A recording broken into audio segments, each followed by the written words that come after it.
قربانی کو جاننا ضروری ہے. وہیں آداب قربانی کے بھی کچھ تقاضے ہیں جن کو ہم پورا نہیں کر پاتے, تو ان کے حوالے سے بھی ہمیں ذرا بتا دیجیے. یہ تو بہت زیادہ, یعنی ہم مقابلے میں ایک تو قربانیاں کر رہے ہیں, اس نے ایک کی ہے میں 2 کروں گا تاکہ لگے کہ میں اس سے زیادہ امیر ہوں. پھر دوسرا یہ کہ بعض نے فریضہ رکھے ہوتے ہیں اور پورے کا پورا جانور اس میں آرام کرتا ہے, اور جن کا حق ہے ہم ان کو اس موقع پر بھی نہیں, یعنی غریب ہاتھ پھیلا رہا ہے اور اندر سے صدا آتی آپ کے لیے نہیں ہے, جبکہ اس گوشت میں سے غربا کا بھی ایک حصہ موجود ہے, لیکن ہمارے ہاں ان کے لیے موجود ہی نہیں ہوتا. اور پھر رشتہ داروں کے لیے بھی ہے, تو اب غریبوں کو بھی دینا ہے, تو ان کو جن کے ہاں نہیں ہوا, ذبح نہیں ہوا, قربانی نہیں کی ہے, سب سے پہلے آپ انہیں دیں.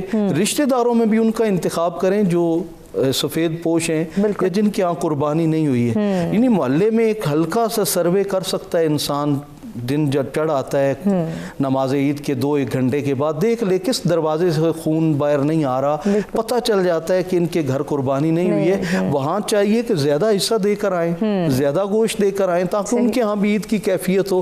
مجھے یاد پڑتا ہے چند 2 یا 3 سال پہلے ایک بیوہ کے گھر میں جب میں گوشت دینے کے لیے گیا, تو وہ بیوہ جاگ رہی تھی, بچے اس کے سو رہے تھے, اور اس خاتون کی آنکھوں میں آنسو تھے. اس نے کہا آج عید کے دن بھی میں نے دال پکائی ہے اور وہ میں نے اپنے بچوں کو کھلائی ہے اور سلا دی ہے. مجھے انتظار تھا آپ کا کہ آپ لائیں گے, لیکن آپ لیٹ آئے ہیں, کیونکہ وہ رات لیٹ نائٹ میں وہاں ان کے باقی تقسیم کرتے کرتے وہاں پہنچا.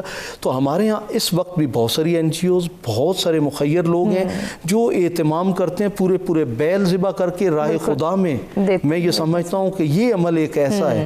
بہت سارے لوگ ہیں جو کھانا پکا کے ہاسپٹل لے جاتے ہیں کہ ایک تو مریض ہیں, ان کے لوائقین کی عید جو وہاں پہ اٹینڈ کرنے آئے ہوئے ہیں, ان کے تیمارداری کے لیے پریشانی میں, وہ ان کی تو عید فارغ ہوگی. ایک تو بیمار پڑا ہوا ہے بیڈ پہ, لیکن جو اس کے ساتھ موجود ہیں عید کے دن ان کے ہاں جاتے.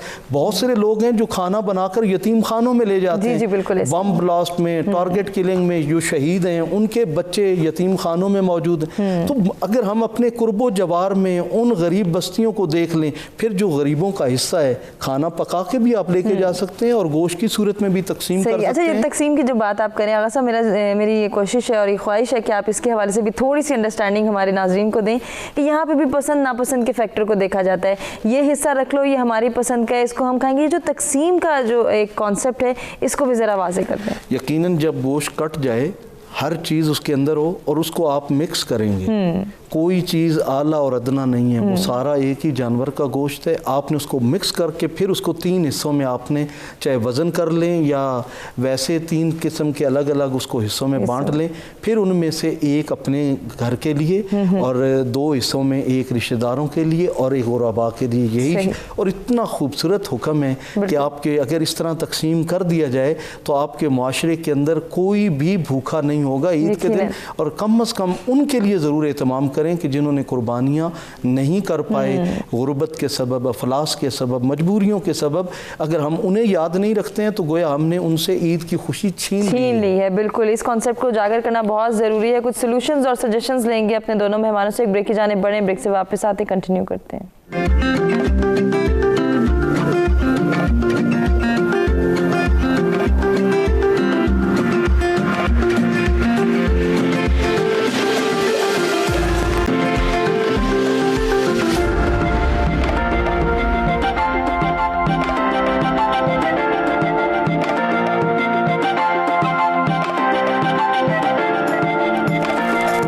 ناظرین, سچ سویرا میں ایک مرتبہ پھر سے آپ کو کہیں گے خوش آمدید. فلسفہ قربانی کی بات ہو رہی ہے, سنت ابراہیمی کی پیروی کی بات ہو رہی ہے, اس واقعے کی یاد تازہ کرنے کی بات ہو رہی ہے کہ جس کے نتیجے میں آج لاکھوں کی تعداد میں مسلمان, بلکہ کروڑوں کی تعداد میں مسلمان ہر سال جانوروں کی قربانی کرتے ہیں اور اپنے اللہ کو راضی کرنے کی کوشش کرتے ہیں.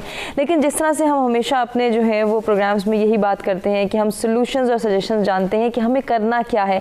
اپنے مہمانوں سے یہ درخواست کرنا چاہوں گی اور آغا صاحب آپ سے آغاز کروں گی کہ جب ہم یہ بات کرتے ہیں کہ ہم نے کرنا کیا ہے, تو جہاں گوشت کی تقسیم کی بات ہو رہی ہے, قربانی کے فلسفے کو سمجھنے کی بات ہو رہی ہے, وہیں آداب قربانی کے حوالے سے بھی ہمیں جو ہے یہ انڈرسٹینڈنگ ڈیولپ کرنی ہے کہ کیا صحیح ہے, کیا غلط ہے, ہم کیا کر رہے ہیں اور ہمیں کیا کرنا چاہیے. فرما دیجیے اس حوالے سے.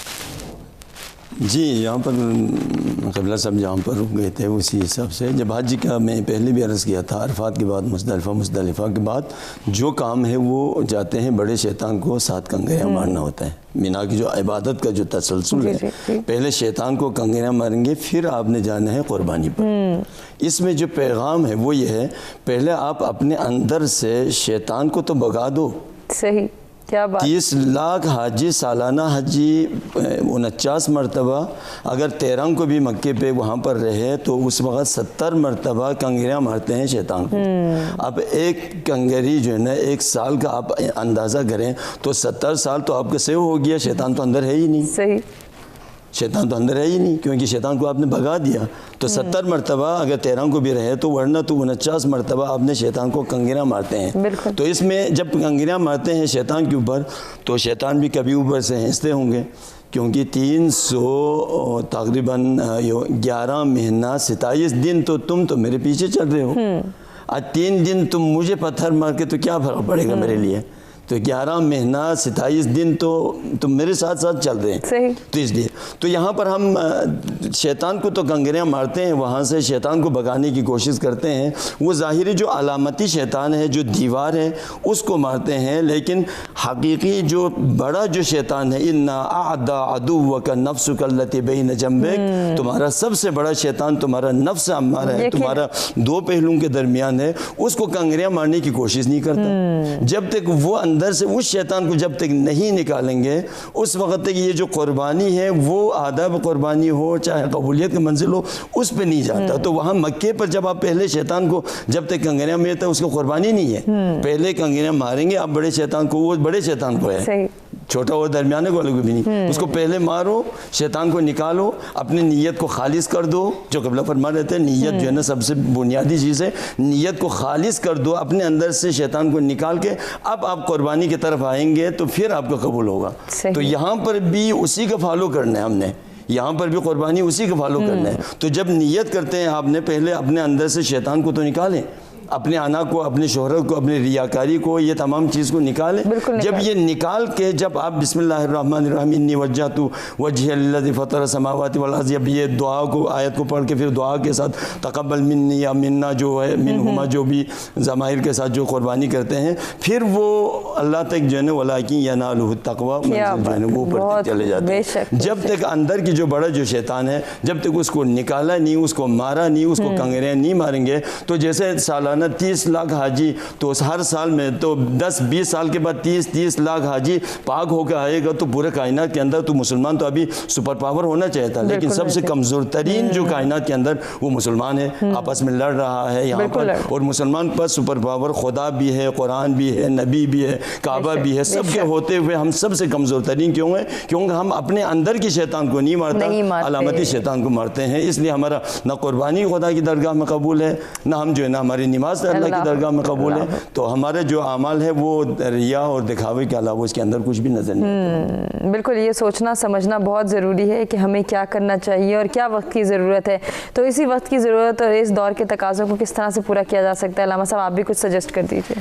دیکھیے اس وقت ایک لبرلز اور سیکولرز جو ہیں جو یورپ سے متاثر ہیں وہ یہ کہتے ہیں کہ آپ قربانی نہ کریں یہ کسی مسکین کو پیسے دے دیں بیوہ کو پیسے دے دیں کسی غریب کو دے دیں اور وہ یہ سمجھتے ہیں کہ انسانیت کا تقاضا ہے کہ یہ پیسے اور جانور پہ ظلم نہ کریں.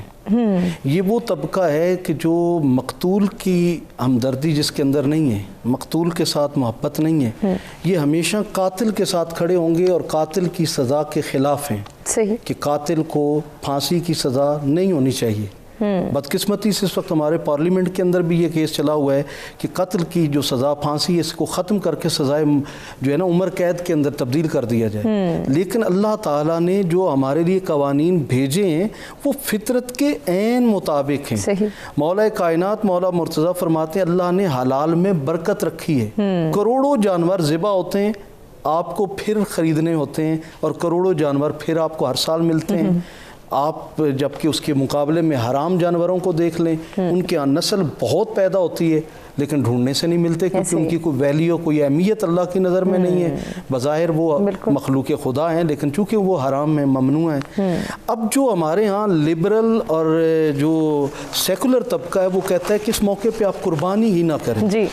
اور آپ جبکہ اس کے ہاتھ میں موبائل 1.5 لاکھ کا ہے، اس کی گاڑی 1.5 کروڑ کی ہے، اس کے گھر کے اندر جو آسائشیں ہیں وہ بڑی لگژری لائف گزار رہا ہے. اس سے کبھی پوچھیں کہ آپ بھی سادگی اختیار کریں اور اپنی لائف میں سے 2-4 کروڑ آپ بھی تو بیوہ پہ خرچ کر دیں، آپ بھی تو کسی مسکین پہ خرچ کر دیں، آپ بھی تو کسی غریب پہ خرچ کر دیں. واللہ العظیم اسلام نے اسی قربانی میں سے غریبوں کا حصہ رکھا ہے. یقیناً کروڑوں کے جانور بکتے ہیں اور پھر کروڑوں کسائی بھی کما جاتے ہیں.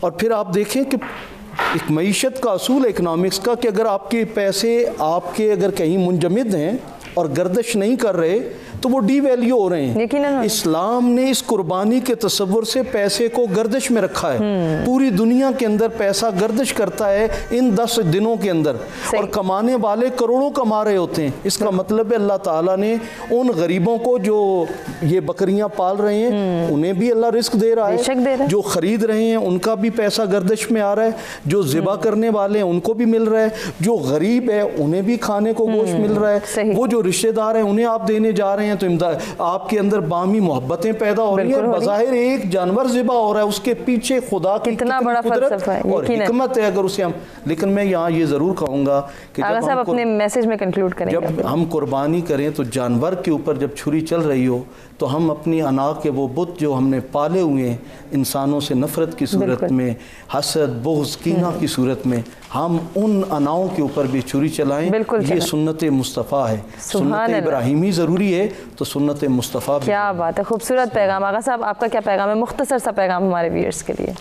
جی، یہ جب ہم قربانی کرتے ہیں تو جو شرائط ہم قربانی کو سجا کر جتنے اس کو سجا کر اس کو خوبصورتی کے ساتھ جب آپ قربانی کر رہا ہے تو اپنے جو ظاہری جو سجاوٹ ہے، دنیا داری ہے، ان چیز کو بھی فنا کر کے خدا کی درگاہ میں قربانی. کیا بات ہے، خوبصورت پیغام کے ساتھ آج کے پروگرام کا اختتام کرنا چاہیں گے. ناظرین، اپنے دونوں مہمانوں کا شکریہ ادا کریں گے جن سے بہت کچھ سیکھنے کا موقع ملا اور امید کرتے ہیں کہ آپ کو بھی ہمارا آج کا پروگرام پسند آیا ہوگا.